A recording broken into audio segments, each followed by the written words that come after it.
Hello there, fellow adventurers. This is Sorvesteon coming to you from Riders of Icarus with another taming guide, this time for the Undead dragon, Bonethorpe. So let's open up the bestiary. And where is he? Here he is. Alright, so Bonethorpe is this guy here. The picture doesn't really do him justice. He is so much cooler looking in the actual game than he is in this picture. Alright, so what do we need to tame Bonethorpe? Well, we need a chilling orb, and it seems that a man named Tuntin, living on Parna's coast, has one. Now, apparently he's quite fond of it, so we're going to have to see if we can make our own. This little part here is very misleading. Tuntin is not a man. He is a frost guard yeti. And this is another very misleading thing. On Parna's coast. Makes it sound like he's actually on the coast, like the seashore. But he's not. He's actually just living in Parna's coast, the zone. And being a frost guard yeti, he's actually located at the Frost Keep, which is where I am right now. And he drops the recipe in order to craft the chilling orb that you're going to need to tame Bonethorpe. So let's just have a quick look at that recipe before I show you where he is. So here's the recipe, and these are all the things we need. One thing that I want to highlight in particular are these Parna's lights. I don't know if you've ever seen this before. It's a relatively rare item in the game, and it's really specific just to this recipe. Now, there's some good news and there's some bad news.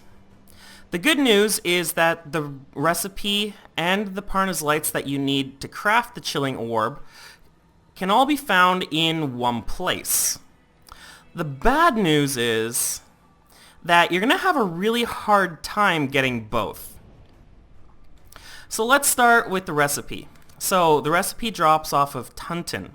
So I'm going to show you where he is, and you can see I'm just here in front of the Frost Keep, where the entrance to the dungeon is.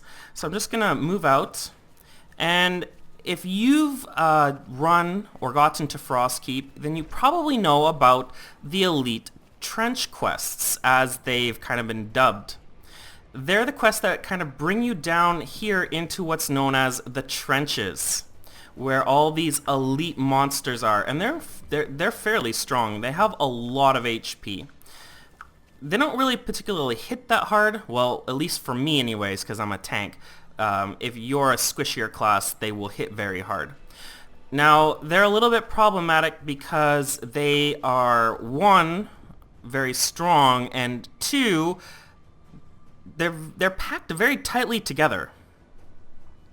And Tuntin is down here amongst all these elite mobs.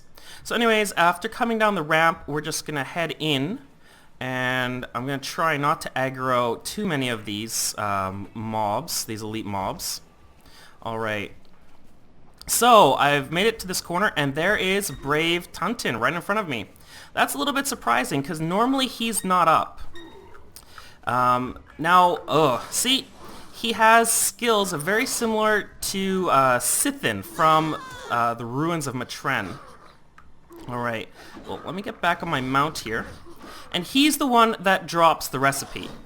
Now, he's not too hard to kill. He's fairly easy. His skills, uppercut and that other thing, will knock you off your mount, and that makes him a little bit annoying to farm.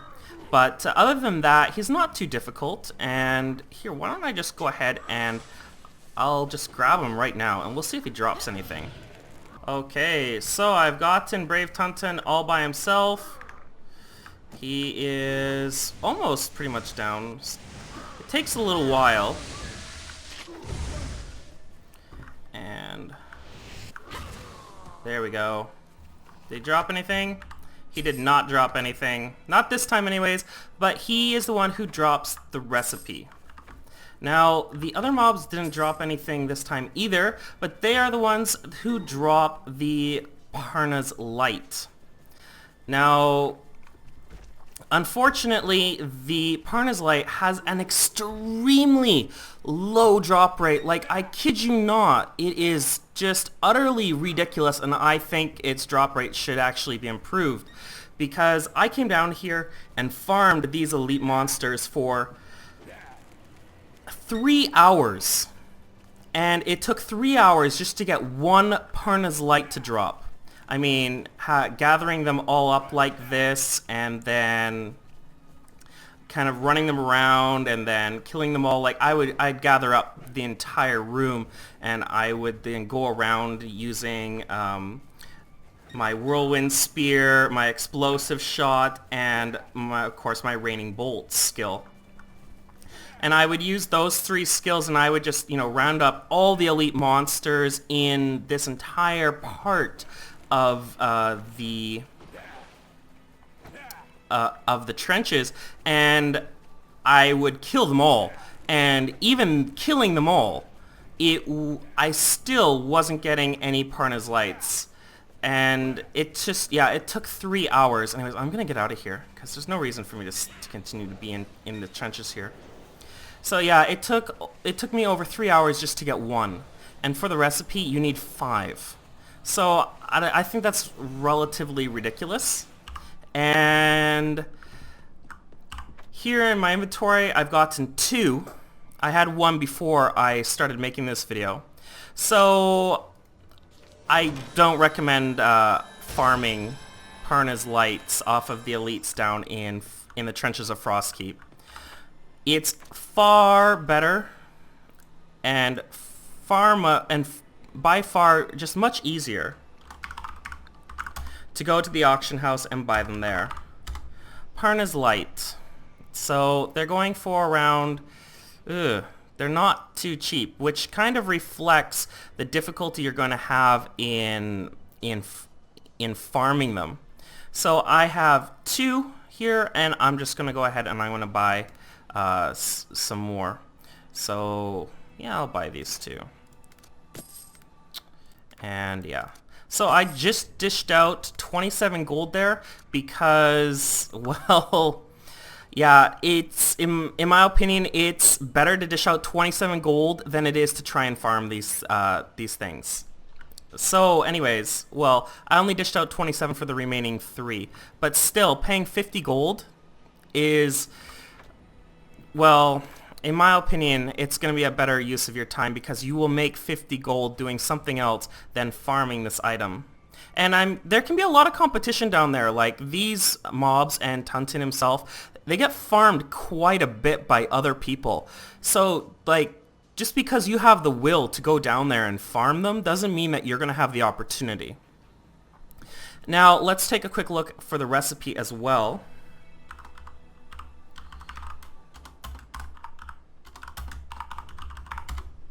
Okay, so the Chilling Orb recipes, again, their price reflects the difficulty in obtaining it. So, like, killing Tunton, you saw I killed Tunton there, and I didn't get any drop. You're going to be relatively lucky if he does drop the recipe for you. Again, it's an uncommon item, and considering that he's on a 1 to 2 hour respawn timer, means that getting this recipe is going to be relatively difficult, so it's not cheap. So nothing about getting the materials for Bonethorpe is going to be cheap nor easy. Alright, so anyways, so the recipe is about 35 gold on the auction house. Again, it might be worth it just to go and buy the recipe as opposed to trying to farm it yourself, just because of, how much competition there is for him. I mean, literally, people camp him, and as soon as he spawns, he's dead. The instance you saw there was a rare exception. Alright. So, now that I've got all the Parna's Lights that I need, which is probably the most difficult thing to obtain other than the recipe itself, now I just need to go and grab some Blizzard Phoenixes. Those can be found flying around Parna's steppes. in this area right here on my map, right next to where the Parna Steps Transit Shrine is, which I'm at right now. So this Transit Shrine is up on a floating island, and so probably the quickest way to get there is just to teleport to this Transit Shrine and then to just fly down. And the Blizzard Phoenixes are flying at around an altitude of 100 meters. And I should be seeing some relatively soon. There they are. And they fly around in this area along with the snowy owls. Now they're very easy to tame. All you really have to do is just, just jump on one. And I'm going to grab this guy's attention. There we go. And get into a good taming position over top of him. Yeah, I think that should be fine. And wow, I'm getting a lot of red.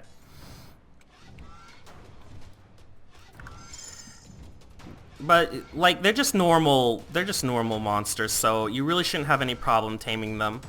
And you only need 4, so this is relatively an easy part of getting the ingredients for the recipe. Alright, so now that I've got my 4 Blizzard Phoenixes, all you'll need is some regular level 10 common seal stones, and you'll just need to go ahead and seal those up. So that you will get sealed Blizzard Phoenixes. Okay, so now the only thing I need are some elite taming potions, so I'm just gonna go buy those now. Like this anywhere else. And there we go. I'm just gonna select, well I already bought 1, so I'll just select 9 more. Confirm, there we go. I've got my 10 elite taming potions. So now I have everything that I need to craft myself a chilling orb. So let's go ahead and do that.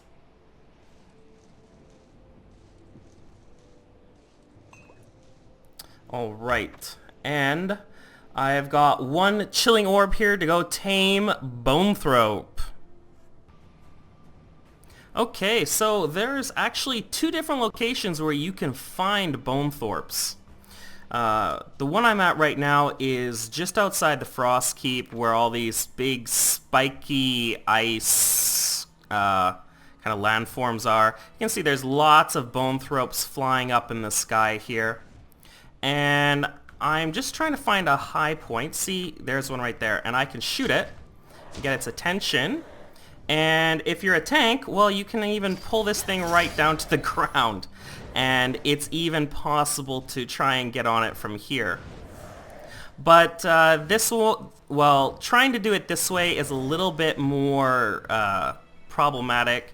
Like, you really do have to get Bonethorpe to come down. And, well, probably the only way to do that is to be a tank. See, now that Bonethorpe is down, closer to the ground, I could probably just get on him right from here. But there's an easier way to do this, especially if you're not a tank and you don't have the ability to pull mobs down to you. And there is another place where you can find Bonethorpe. And that is back at Parna Steps. You can see there's 2 Bonethorpes flying just below me. Now, as for my location, you can see the island that I'm looking at right now. That's the island with the transit shrine on it. As far as the map goes, you can see this kind of floating island here on the map. That's pretty much where I am. I'm very close to there. And I'm flying at an altitude of 360 meters right now. You can find Bonethorpes flying at an altitude of between 350 meters to 400 meters. And there are lots of them. You just need to fly around and take a look. You may not be able to see them right away because your visual range will be limited somewhat. But if you do fly around and just take a look, you'll probably find them without too much trouble. Alright, so let's go for this guy here. So I'm just going to give this guy a love tap, get his attention. So you can see he's a level 32 elite. So I am definitely going to whittle down his health before I try and jump on him, just to improve my chances of taming him. I mean, the mark to tame Bonethorpe is not easy to get. So we definitely want to do everything we can to improve our chances of actually successfully taming Bonethorpe. Now, Bonethorpe himself doesn't seem to be very cooperative here, so you may, or you will want to be careful in positioning yourself over top of him to get it, to be able to like land on his back. Because he does tend to move around. See, like as soon as I do that, he shifts, and that means I have to move over. So you're gonna have to be quick.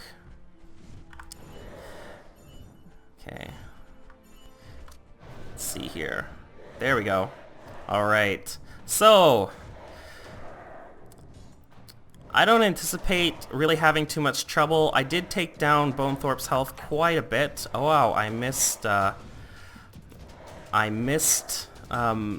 My chance because I was too busy thinking about what I wanted to talk about. There we go, got another one. So yeah, taking down his health, and I'm also wearing, where is it? Here we go. I'm also wearing the Frostmaster gear, which increases my taming chance by 2%. So with those two combined things, Bonethorpe himself is not really too difficult to tame. Thankfully. You know, considering how difficult the mark is to get. And he's a very cool looking dragon. Yeah. I like that undead dragon. And so, anyways, Bonethorpe has been tamed. So, just before I go into Bonethorpe's stats and his skills, I almost forgot to show you a very interesting thing, and that is how much the chilling orbs are going for compared to the chilling orb recipe. Now, I've shown you how to craft a chilling orb from scratch with the recipe, but in a lot of cases, unless you farm the chilling orb recipe yourself, it might actually just be cheaper to buy the chilling orb if you are going to go the route of purchasing everything. Because as you can see here, at least on the Baylas server, the cheapest chilling orb recipe is 35 gold, whereas the cheapest chilling orb is 26 gold.